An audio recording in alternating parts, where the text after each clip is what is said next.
we're going to go ahead and I'm going to show you how we're going to go about rebuilding this breakaway kit. So this is going to be a post-collision check. Or, you know, if you're having some cutting conditions, you might also need to check the integrity of the fiberglass ring here.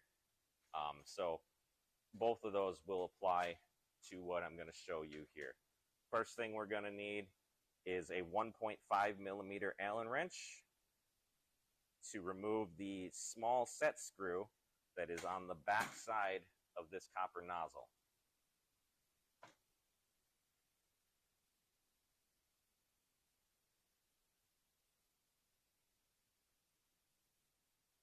And I don't want to take it completely out because it is very small and I don't want to lose it. So once I have that loosened up, I'm going to go ahead and loosen this collar. Being careful not to lose any of the O-rings, seals, or locating pins that are located on there. We can go ahead and check that out. So the basic parts of this, I'm going to put that set screw back in there, but I'll show you where it is. So there's your set screw, and we're just going to tighten that back in a little bit. And that set screw is what's going to hold the capacitance high-frequency wire in place. You want it to have a nice, good connection with this copper here, so you want to make sure that that is present. If that piece is missing, you will need to replace it, otherwise you're going to have issues with your capacitive sensing. So go ahead, pop this collar off, and now we have the basic body of our breakaway kit. So you've got your air out connector is what we call this piece. It is a large piece of copper nozzle that makes that final connection for your capacitive sensing. It's also where you put your cutting nozzles. And if you see under here, also where the passages for your cooling gas, that compressed air, are going to exit on the outsides of the nozzle. Going back to the top, we have a couple O-rings for sealing off the gas passages, some locating pins, and then there are 4 2.5 millimeter Allen key screws. I'm going to grab my 2.5 millimeter Allen wrench and loosen those up.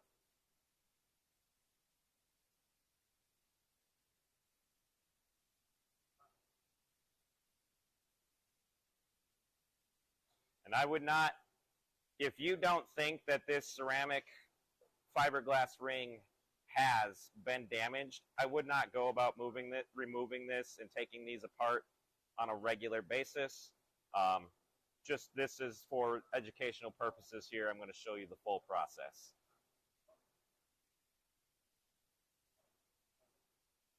So loosen our 4 screws up.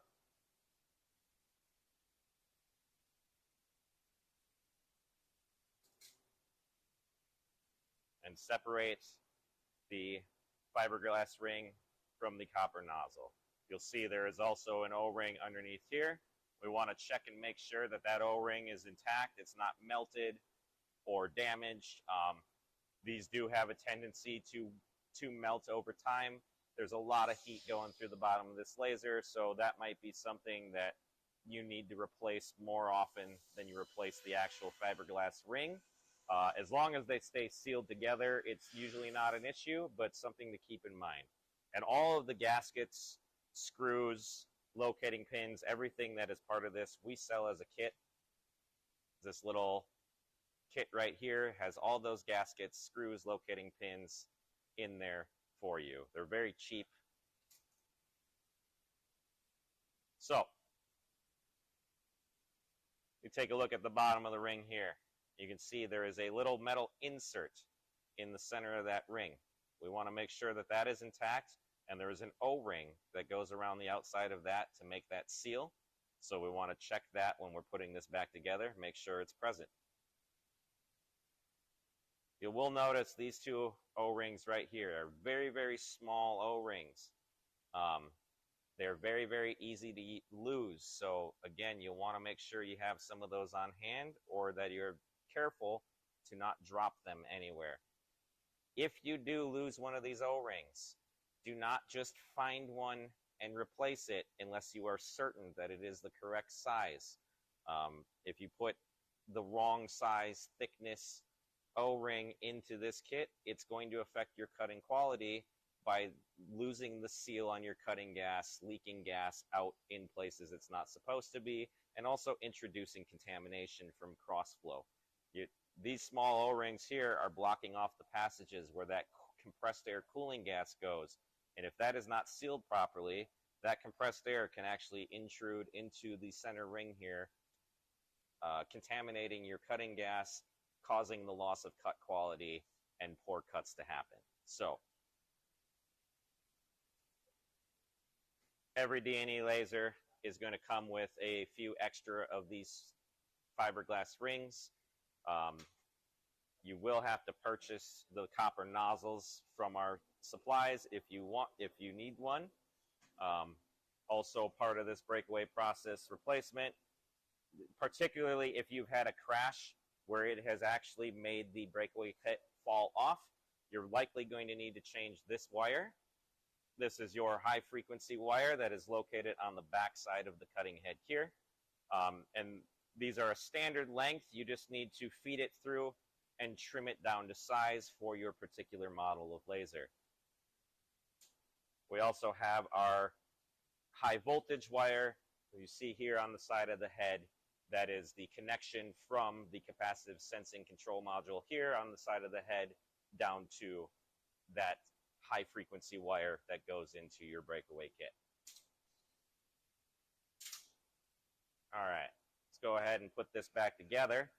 So making sure that I have my O-rings in place here and also on that metal ring on the inside there. I'm going to go ahead and line this all back up. You're looking for, there is, on this ceramic, there is one hole here that does not have a countersink on it. That is the one that we want to line up with that set screw.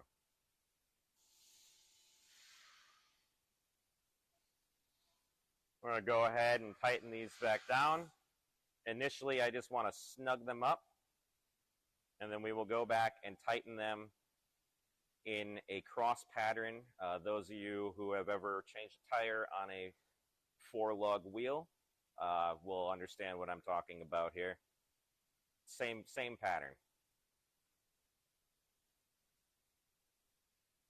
So we'll get those snug. Now we're just going to tighten these down.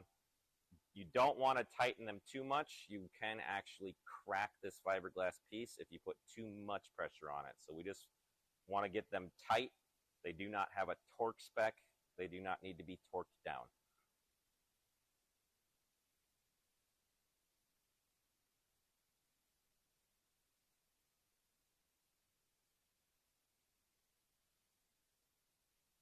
All right. Double check.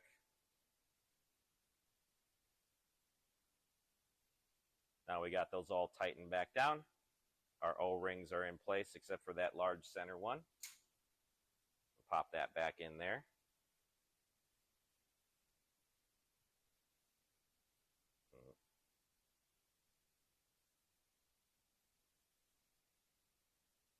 And replace our collar. So, I like to have our collar on here like this. We're going to feed that high frequency wire down into the hole here, making sure that we have our little set screw backed out so that we can get the wire in there. And then we're going to just lift it up and press it firm against the bottom of the barrel, getting our 2 locating pins lined up. That takes a little bit of patience to get those lined up sometimes. Once you find it, hold that thing solid, and then we're going to tighten this collar back up.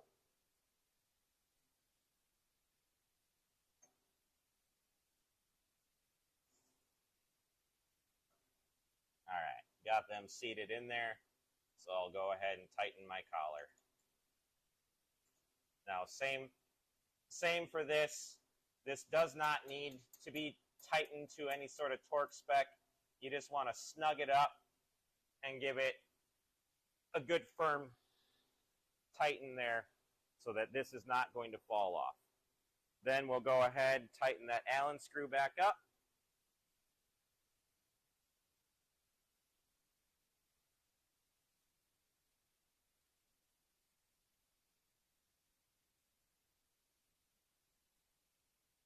Making sure that's tight. And replace our nozzle. Again, after you do this, you will also have to follow the steps that we just saw before here of recalibrating your capacitive. Same as if you had done just a nozzle change. When we replace the breakaway kit, we also need to do that calibration. Now that we have our nozzle changed out, we need to do our capacitance calibration. We'll walk you through that, but the main basis of it is you need to jog your laser head so that it is over top of a piece of conductive material. So steel, copper, aluminum, stainless, all work fine. If you got some sort of specialty material that is not electrically conductive, you want to make sure that you have a piece of conductive material that you can use to do this calibration off of.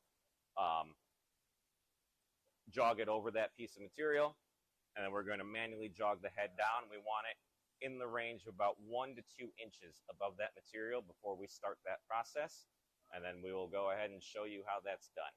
So to do our capacitive calibration, we're going to come down here to our operator station. We're going to hit this button here. It says calibrate. It's going to bring this window up. It's going to give you some instructions here. You're going to please confirm there is a metal plate under the laser head, as we said before, and jog laser head close to the plate's surface. That's what we're talking about. You want that 1 to 2 inch above the material there. So once we have both of those things set, jog the laser head down here, go ahead and hit start calibration. It's going to pop up a warning just confirming that you did those 2 steps. You're going to hit OK.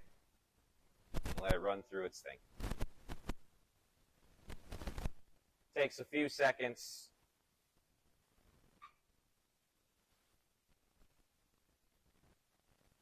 You can see it is completing now. There we go. So when it is done, it's going to populate this graph here. And you're also going to get a readout for smoothness, stability, and your capacitance number. And then you'll see when it's done, this button turns back into a clickable item.